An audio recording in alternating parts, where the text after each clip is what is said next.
Alrighty guys, here for another video. This is going to be the 2017 draft. This was just us getting off our playoff run.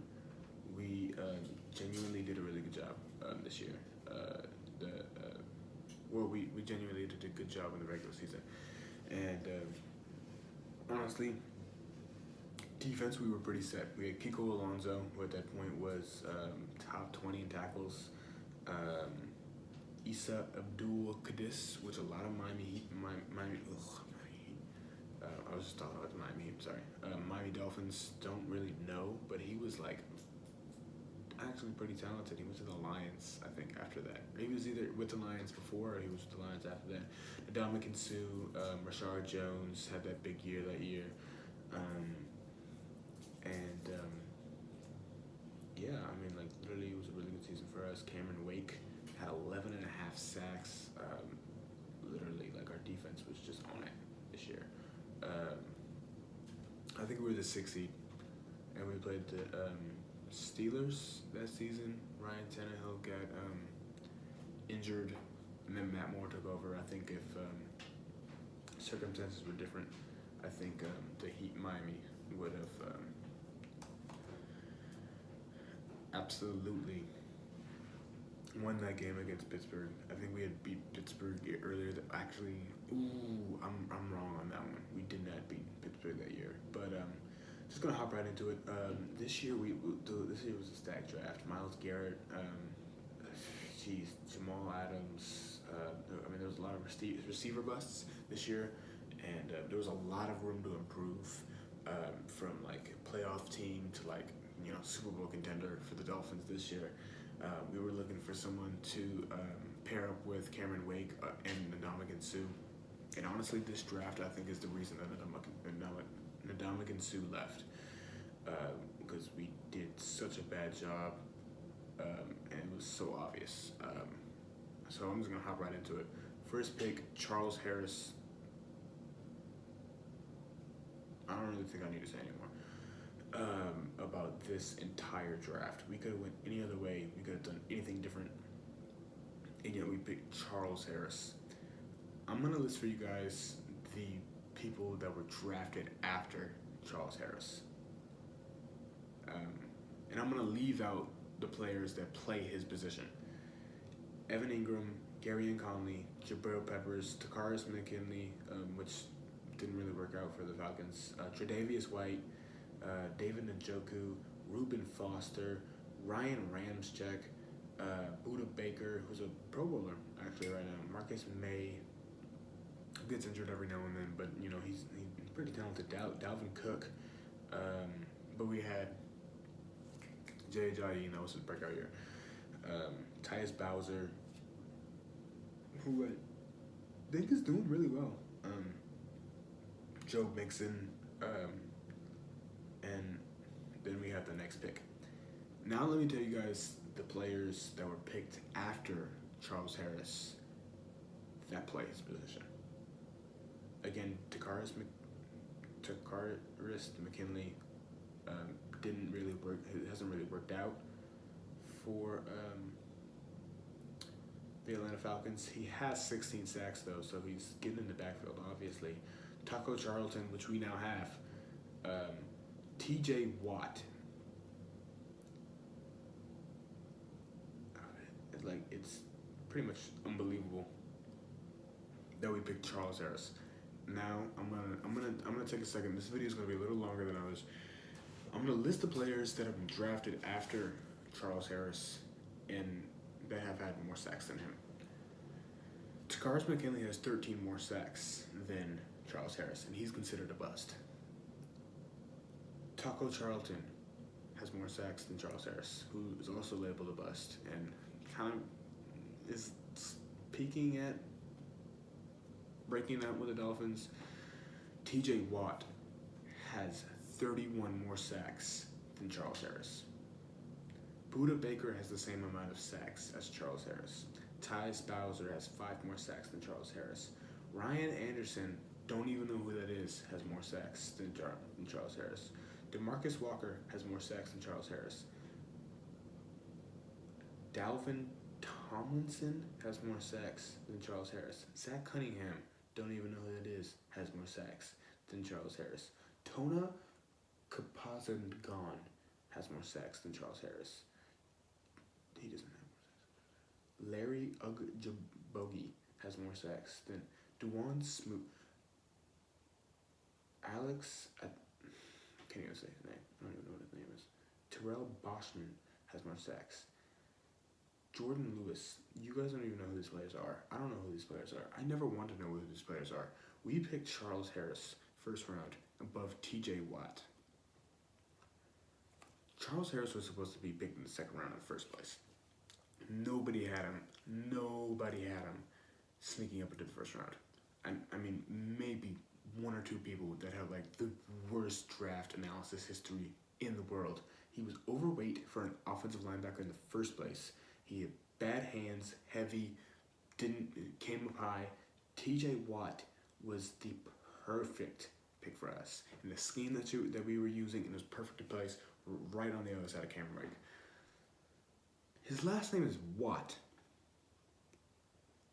That should be it. That should be the end of the conversation. But no. Charles Harris. I really want to have the conversation with whoever was in charge. If it was Will Greer, and the fact that he hasn't stepped down yet, like, it's embarrassing. Jamal Adams is a safety and has 3 times the sacks that Charles Harris does. Like, it's almost ridiculous. TJ Watt has the most sacks out of anyone in this draft, above Myles Garrett. And we picked Charles Harris. Normally I do the ratings in this draft a little bit later. I'm giving this draft an F. Second round pick, Raekwon McMillan, great pick. Still an F. If I'm being nitpicky, I definitely did like Josh Jones coming out of Green Bay. He's had a good couple of years. He's been injured though a lot, and that's not really his fault. But you gotta kind of go with it. Really, I don't recognize a lot of these names in this. Oh, Darius Stewart, really liked him at Alabama. I was watching a lot of him. Kareem Hunt,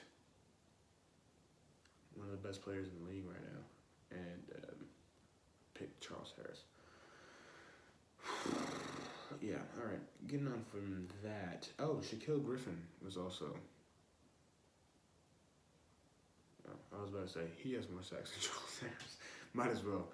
Plays way more than him. Kadrea Tankersley was our 3rd round pick. Good lengthy corner. Didn't really work out for us. Probably didn't use him right. I think James Conner would have been a good pick for us. Vince Beagle, who we eventually got, would have been a better pick in this situation. But the guy that I really wanted, since we were going defensive back for this pick anyway, Tedrick Thompson out of Colorado, great athlete.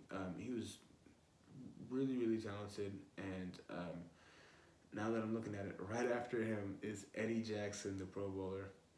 Definitely should have been looking for them instead of Cordrea Tankersley. Again, I understand. I think Clemson had just come off the championship that year too.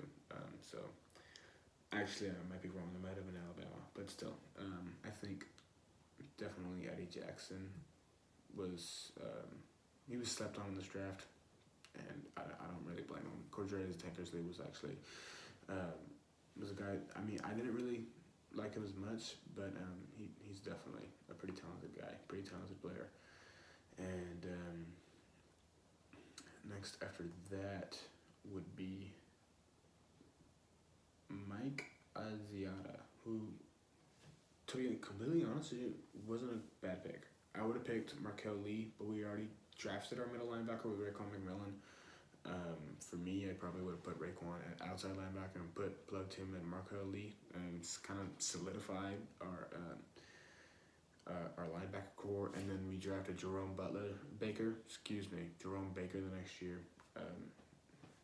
We would probably have the most dangerous linebacker core in the league. And Markel Lee was a was supposed to be drafted in like the third round and dropped to the fifth round, and he had a really good year with the Raiders his first year, and then dealt with a suspension, dealt with an injury.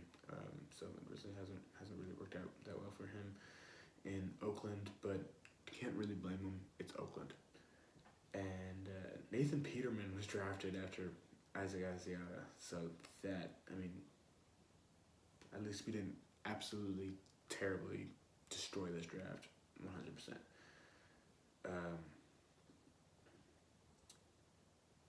On to the next one. David Gottschalk's good pick.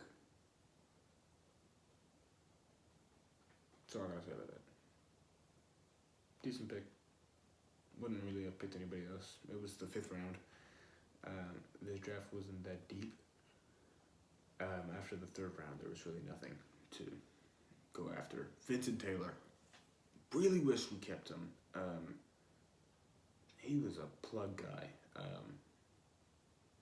Him and Christian Jones actually would have done like a really good job together. He got a lot of tackles for defensive as a defensive tackle. He plugs up the lane, gets in there, gets it done. He was definitely a good player. And then at this point, I think we're not looking for quarterbacks. We have Matt Moore and Ryan Tannehill. So there's no reason to nitpick at quarterbacks and stuff like that. And Isaiah Ford was gonna be the last pick in this draft. Isaiah Ford he's an okay wide receiver, but again, it was the last round of the draft. Kyle Fuller, that tricked me. It's actually the center in Houston, who may or may not be in the league right now. But Chris Carson, the running back out of Seattle. If we were going,